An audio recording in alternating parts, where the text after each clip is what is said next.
1821 Sports Podcast. I'm your host, Jackson Meyer, alongside Fernando Sucre. And today we're here to talk a little bit of Missouri Tigers football, Missouri Tigers basketball, and the Kansas City Chiefs and the Broncos game, which I'm sure Fernando is very pumped about and not nervous about at all. So, tonight we have a huge game between the Missouri Tigers and the Mississippi State Bulldogs. Mississippi State 5-5.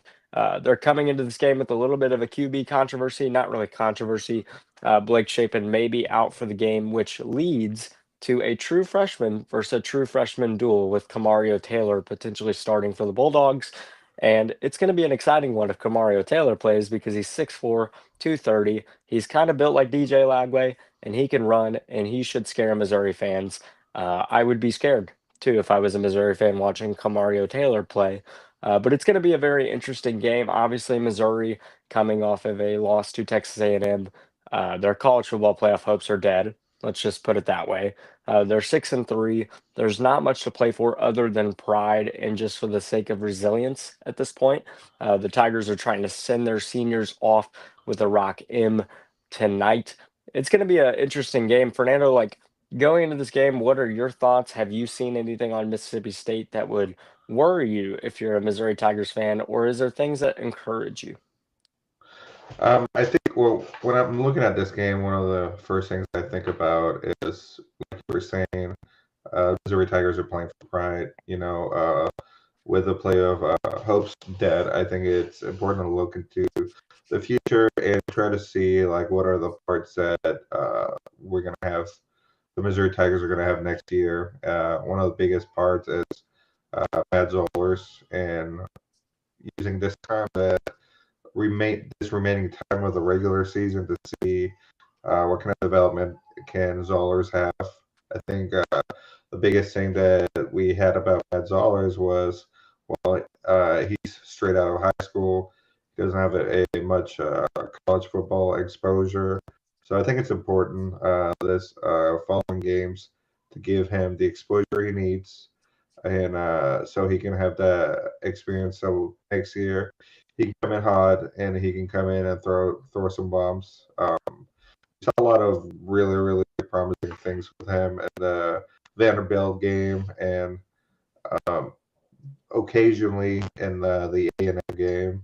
And I think you got to put some context on that A&M game because that A&M game, their defense is phenomenal. So I think it's important to remember that. So I think when I look at the remainder of the season, I want to see Zollers' development as he can get ready to be a everyday starter. Yeah. Yeah, I mean, Matt Zollers and Vanderbilt game looked really good. I think a lot of Missouri fans heading into the Texas A&M game thought like, "Oh, like including myself, I thought, oh, like the Missouri Tiger offense, I think it's going to look maybe not much better, but a little bit better than it has been. Because let's be honest, under Bo Perbula for the last couple weeks before that Vanderbilt game, and in the Vanderbilt game, it's not like they were impressing anyone. They were pretty one-dimensional. Teams knew they wanted to run the ball, so they would stack the box with 7 or 8 defenders and said, Bo Perbula, please beat us. We dare you to beat us. And it just wasn't happening. So a lot of fans thought, okay, with Matt Zollers in the helm, obviously young guy, probably going to make some mistakes, but very talented, was a 5-star recruit at one point. A lot of fans thought, oh, well, the offense is probably going to look a little bit better, but here we are now, and Matt Zollers went 7 for 22 last week, and a lot of fans are kind of stepping back from that, and they're saying, when can we get Bo Perbula back? I think that's kind of fair. Obviously, you'd like to have your graduate senior at quarterback. But what I will say to that, like Matt Zollers went 7 for 22, 77 yards. He looked like he had the yips a lot of the game. He was firing fastballs every play. Um, but to be fair, I don't think the Missouri coaching staff put him in the best position to succeed. Not saying that there's no blame on Zollers. I think he did some things that were pretty questionable on last Saturday's game, but the fact that Missouri didn't draw up any screen passes or swing passes to Ahmad Hardy, any quick slants, any quick in route concepts, it amazed me. Because why are you throwing your true freshman into the game telling him, yeah, we're going to have you throw 45-yard balls down the sideline about 10 times? I understand that Matt Zollers has a heck of an arm. Obviously, that's one of his key traits that the Missouri coaching staff said they would play into going into the A&M game, but they just didn't put him in a good position to succeed. And I think if you're a Tiger fan, what you're looking for tonight is you're hoping that Kirby Moore, who has gotten a lot of flack the last couple weeks, I think some of it is deserved, I think some of it's undeserved. But Kirby Moore needs to dial up this offense more friendly to Matt Zollers. Obviously, you'd love to see the kid cork some balls 60 yards down the field because he's got a crazy arm. He's got NFL potential. I said it. But he's a true freshman. Like, you've got to ease him into games like this. And I think that's what Missouri has to do if they want to win this game, is kind of rein in the kid. Like, don't let Matt Zollers play hero ball. Let Matt Zollers be Matt Mhm. Zollers. Let him show those traits, show those strengths off. But when he ran that Bo Perbula type of offense against Vanderbilt, looked pretty good. I don't know if they necessarily have to change the playbook all that much. It's not like they're transitioning from one type of quarterback to the other. I know Bo's more of a runner, but still can run a little bit. Do I think they should do design quarterback runs with a true freshman when your backup is a walk on? No, I don't think they will. But Mhm. very possible. Fernando, let me ask you this. Like, I don't know if you know like all the seniors on the team, but it is senior day. So I wanted to ask you, is there a senior on this team that you feel like has impressed you the most? Um, I'll be honest with you. I don't know the full list of seniors. I know that the Mizzou football social media came out recently with that. And I know some of those guys are secondary guys, a Hmm. lot of defensive guys, and I think uh, I think looking into next season, there's going to be, uh, for lack of a better term, a redesign of the defense on how it looks, and I think a lot of it has to do with the seniors leaving. So overall, as a team, I can see the defense being the biggest impact that in the Missouri Tigers football team. Yeah. Yeah, I think overall, like if I had to pick one guy for a senior that I think I would miss as a Missouri fan, it's gonna be Dalen Carnell. Like Dalen Carnell has played the star position numerous years for Missouri, which is kind of that linebacker safety hybrid. He had that memorable moment versus Tennessee in 2023 when he had that game sealing pick six to put Missouri up by 8,000 points. But obviously, like Dalen Carnell will be missed. You're going to miss many guys on the defense. I think you said it best. A lot of those defensive guys are seniors. Like heading into the 26th season, Missouri is going to have to replace a lot of talent. Mm-hmm. Now, thankfully, the transfer portal exists, and Eli Drinkwitz knows how to use it. Who knows if Missouri will have Eli Drinkwitz next year? That's going to be a conversation that's going to be held for really a couple of weeks.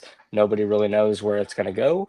There's plenty of jobs open that if I was a head coach, I would be looking at. I don't blame Eli Drinkwitz for looking at other jobs, quite frankly. I know Mizzou fans won't want to hear that, but if Florida calls you or Penn State calls you, that's tempting, especially if you coach for Missouri. Missouri's been on the rise for quite some time. They have a lot of NIL money.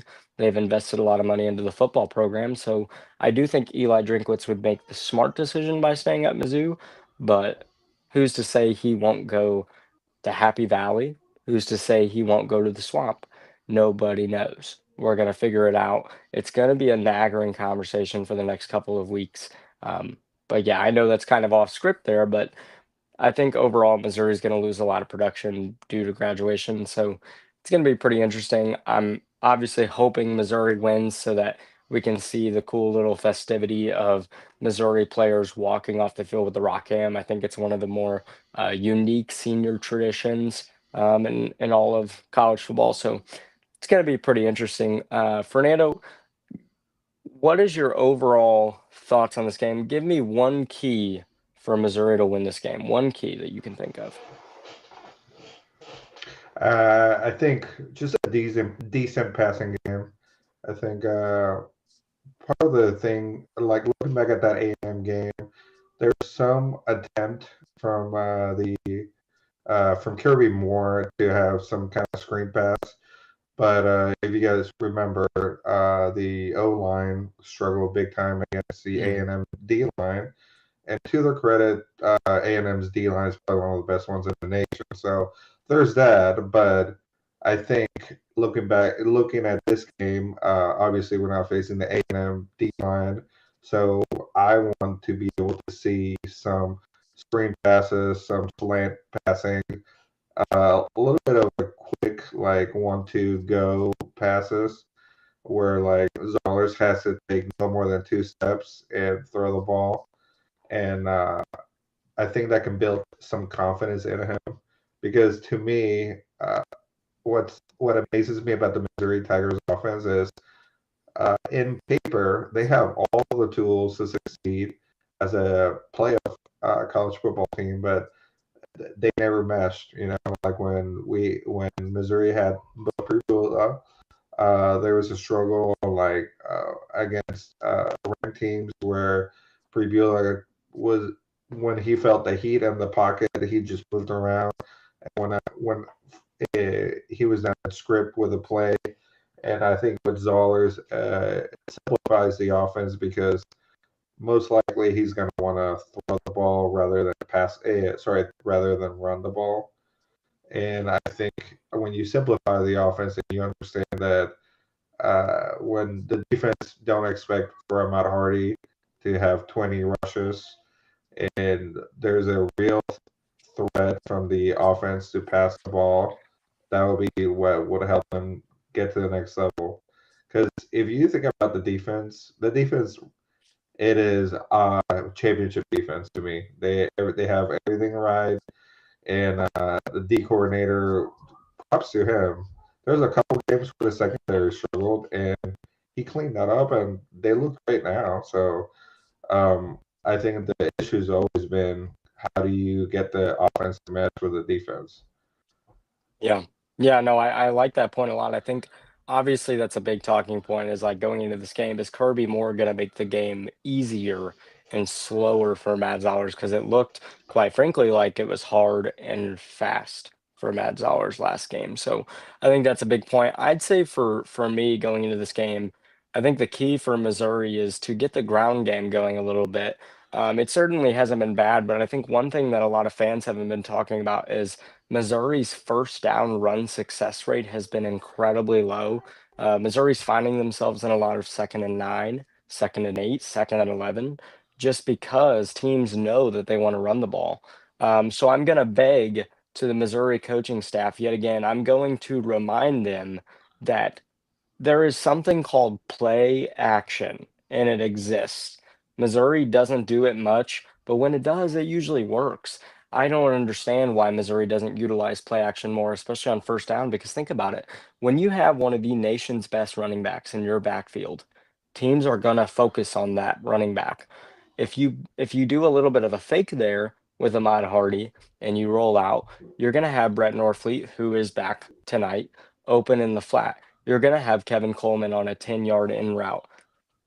I don't know why they don't do it more. And I would say that for a lot of college football teams because I think the art of the play action is dying a little bit, even though it really is just a beautiful concept. So that's my football nerd coming out a little bit. I love play action. I think it's a beautiful thing. And Missouri, if they ran it more, I think their offense would be better. So, kind of in summary, I think for Missouri, you just have to have longer sustained drives. I think the defense actually played pretty well against A&M, in all honesty. I know they gave up 38 points, but, well, really 31 because Texas A&M started a drive at the 2-yard line. Um, but, I mean, when you're on the field for most of the game because your offense can't do anything, you're gonna tire out. So I think for Missouri's offense, they're gonna have to find a way to stay on the field a little bit longer, at least get 3 points, right? Who knows if they can get Mm-hmm. that because they don't have a kicking game, but at least find ways to drive down the field and give yourself an opportunity to score because quite frankly, they didn't do that last week, and they've gotta do that because they're playing against a Mississippi State team that is 5-5. Fernando, they're 5-5, and they have to win these one of these last 2 games to be bowl eligible, and for them going from 2-10 last year to bowl eligible is huge, quite frankly. and they play Ole Miss in their last game. So I think this game is going to give them a much better opportunity to win, and I think they're going to come in hungry. Um, Fernando, give me your prediction. Give me your prediction. What do you think about this game tonight? Prediction, I'm gonna say 27-17 Missouri Tigers. I like that. Yeah, I'm gonna say Missouri wins this game as well. I'm actually not feeling incredibly confident about that. I think Missouri, like judging how their offense has played the last couple weeks, it's really, really hard to take Missouri right now, especially against a team that is probably hungry like Mississippi State. I'm going to take Missouri, but I'm going to take it 21-17. I think it's going to be a very low scoring game. I think both defenses are going to play pretty well. Mississippi State's really not that great of a defensive football team. But quite frankly, I don't think Missouri's offense is great right now either. I can't bet on Missouri scoring 30 or more points until I see it. So I'm going to go a low score, 21-17. I think Missouri sends its seniors off with a rock, and they're going to go into Norman, Oklahoma, 7-3, and that's going to be. I mean, who knows? Who knows? It's going to be an insane game, insane atmosphere in Norman. But yeah, I think we're both taking Missouri to win this game, but I'm taking it a little bit closer than you are. You were really close last week to the score. Actually, I think you picked 31-17 or something like that. So you Yeah, were I was thinking you were about pretty close. that.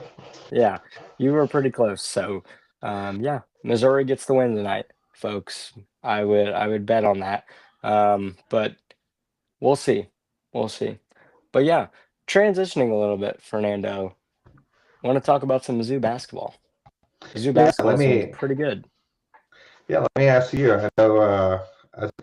I know I'm not very well versed on the Missouri basketball side of it, and I'm getting there. But I know last week we talked about the Missouri Tigers basketball schedule. Right now they're 4-0, and so far they expected to most likely win a lot of those games. And I know they have a similar kind of model of scheduling as a football team in the sense that they start a little slow, and then as the season goes through, they have a they have a lot of big rivals. So, what did you see about the Missouri Tigers when they beat Minnesota 83-60? Yeah, I think for Missouri basketball, like they started that game pretty slow. It was close all up until about the 10-minute mark in the second quarter, I believe. Second half, I'm sorry. Used to talking quarters here with football. But honestly, like there is a little bit of cause for concern. I think Missouri's defense has been really atrocious. They're allowing teams to shoot at a really high clip, and that's something that we've seen out of Dennis Gates and his teams the last couple of years at Missouri.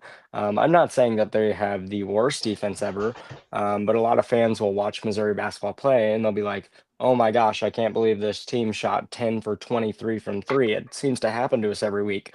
Well, guys, to be honest, if it's a trend, it probably means that it's an issue. It doesn't mean that Mizzou's unlucky every single week. It means that Missouri can't defend the three ball. And I think that's something I'm watching for. Now, out of the encouraging things from that Minnesota game, I mean, point blank period, like Missouri showed some really good resilience in that game, right? Like they led a lot of the game, but they were only up by 2 to 4, maybe 6 points. And they didn't look overly impressive. And then there was that 8 point possession. I don't know if you've ever heard of an 8 point possession in college basketball, but Missouri managed to get one. And I think that's where the game turned around. Missouri went on a run. Jacob Cruz was phenomenal, by the way. Jacob Cruz, if you don't know him, he's kind of like the team sharpshooter. He's the guy that comes off a bunch of screens and hits threes. He had a plus minus of 27, which is just unheard of. Like when he was on the floor, Missouri outscored Minnesota by that much. Like that's insane. So Jacob Cruz played a great game. Very impressed by Jaden Stone. I kind of was unsure how he was going to look based off the injury. He played at West Virginia, played at Detroit Mercy, and now he's a Missouri Tiger, and he really looks pretty impressive. He's a little bit more athletic than I thought he would be, and he has a beautiful stroke from the 3-point line. Ant Robinson looked really good against Minnesota as well. He's starting to shoot more threes, which I think Dennis remarked that he wanted him to do. And he's a good shooter, so he should. But overall, like, there's not much to say so far about Missouri basketball because they played 4 games. You don't know that much in this early of the season. It's impossible to know, uh, this early in the season. But so far, they look pretty decent. They look about how I expected them to look. I think they're going to be kind of a middling SEC team, finish around, the 8 to 11 range in the SEC this year. Could be wrong, could be right, who knows? But overall, not too bad. What are your thoughts on Mark Mitchell? I know he leads the team in minutes, and obviously he's a star. And what are your thoughts on his role as their number one guy for the Missouri Tigers offense? Yeah, I mean, we saw it last year. I mean, it's nothing new. Like Mark Mitchell is a big body. He's stronger than he looks for sure, and he's really good in the post. He's really good at attacking defenders in one-on-one isolation scenarios where he just uses his body to draw contact, and he sees the free throw line a lot, which is funny because he's not that great of a free throw shooter. I think he shoots around the 60% range, but overall, he looks good. The one thing I wish Mark Mitchell had is a jump shot.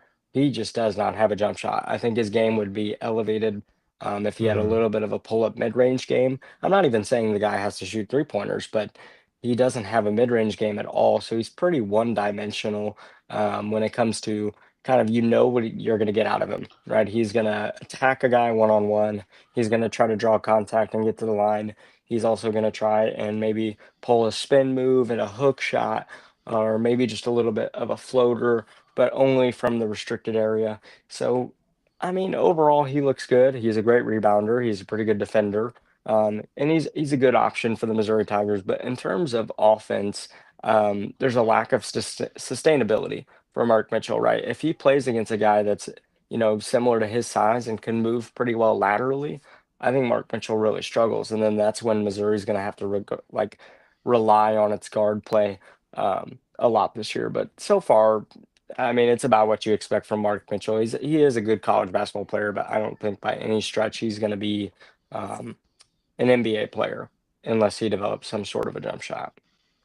Which leads me to the next question. For the Missouri Tigers roster, do you see anybody with any real NBA equity? Like realistically, we could see him playing in the pros.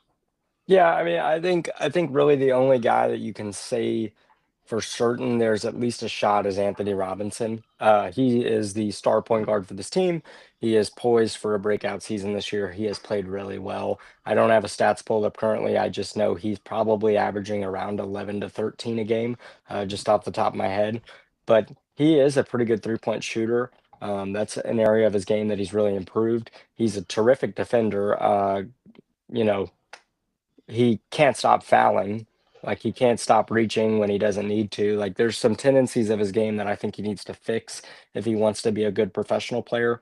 But in terms of the playmaking ability, the defense, the ability to find his mid-range shot on those pull-ups and attack the basket, get to the free throw line, he's just very well rounded. I think he's got the best chance. I know he was kind of mocked in the second round at some points last year for the NBA draft. Chose to stay again, and I think that's going to benefit him. But I think he's probably a second round selection when he goes to Hmm. the NBA draft. I don't know about first round unless he starts really ramping it up and he averages around that 15 points per game mark and about 4 to 5 assists. I think that's when you're going to see him slide into that first round. But really impressed with Anthony Robinson. Definitely one of my favorite players to watch on the team. Just pretty impressive from Anthony Robinson so far this season.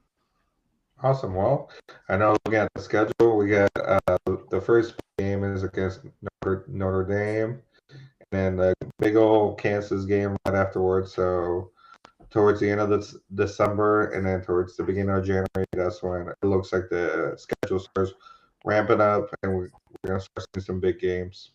Yeah, yeah, I think the Notre Dame game is going to be very telling for Missouri. I know Missouri fans will want to win the KU game, and I mean rightfully so, right? Like if you play your arch rival, you want to win, and it's going to be a neutral site game, so it's not at Allen Fieldhouse, which is good for Missouri. But I think you're going to learn more in the Notre Dame game than you will the KU game. I think you're going to learn more about how this team handles the road environment. I think it's going to be a good crowd for the Fighting Irish. And I think overall, like with the KU game, I mean, if I'm honest, I think KU is an exponentially better team this year.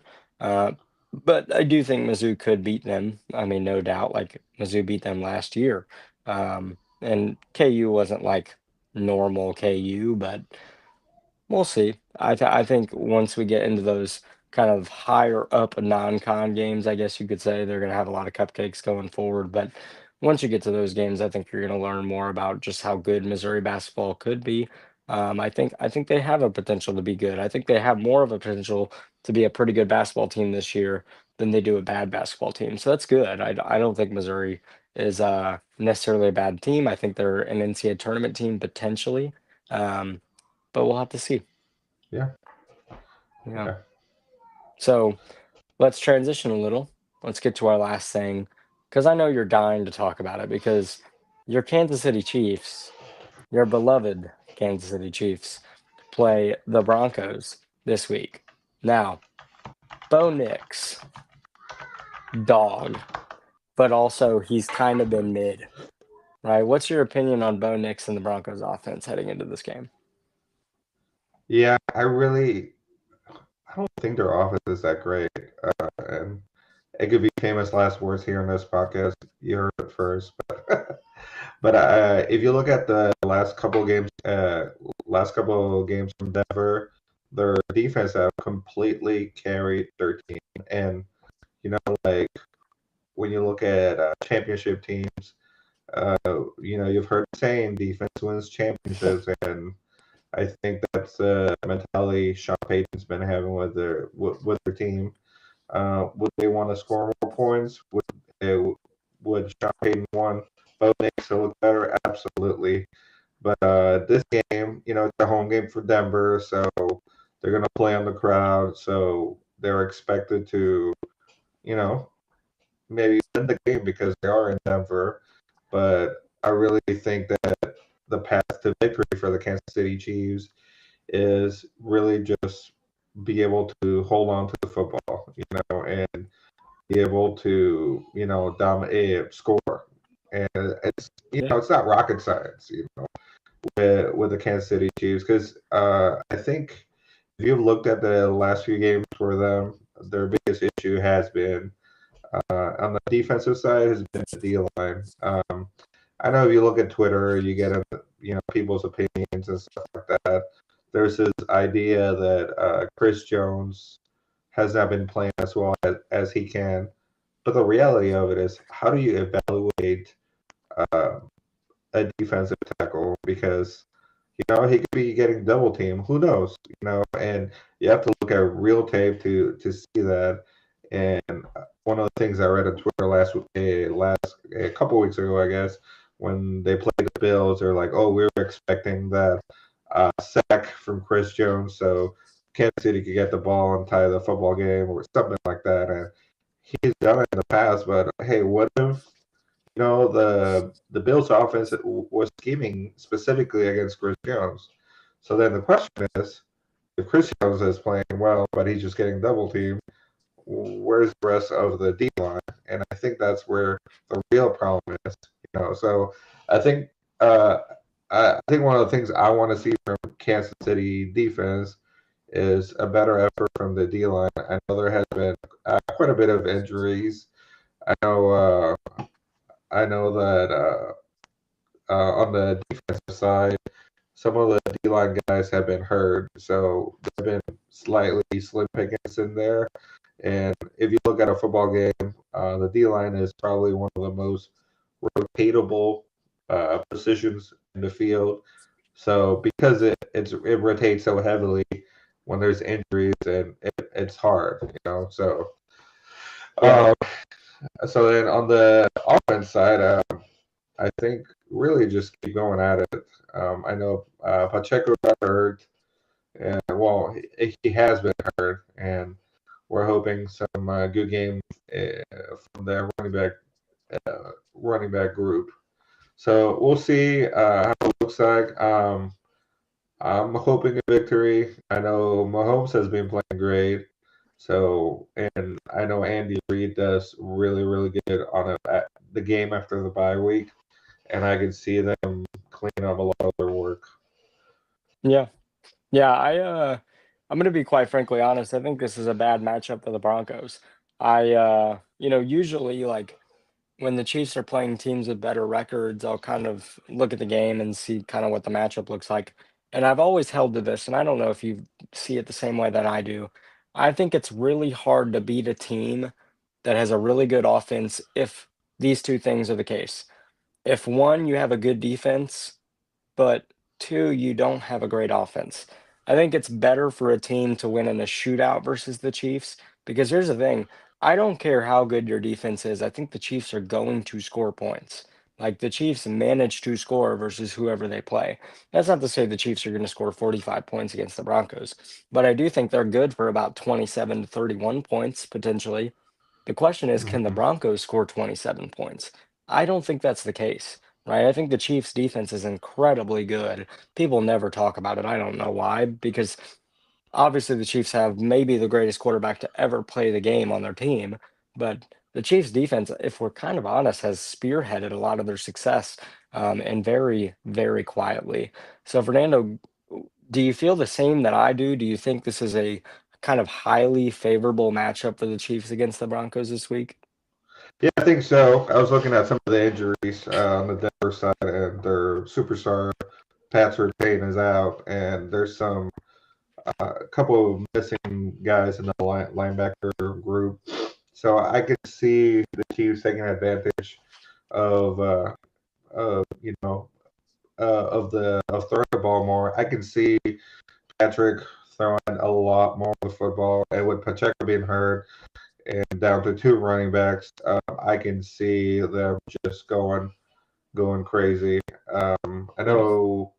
I know. I was looking at the injury report now, and Xavier Worthy says he's listed with an ankle injury, but he participated, and I think I can see a big game from Worthy. I can see him being heavily used because it looks like a lot of the defenses in the NFL have kind of like readjusted to Rasheed Rice after the Raider game.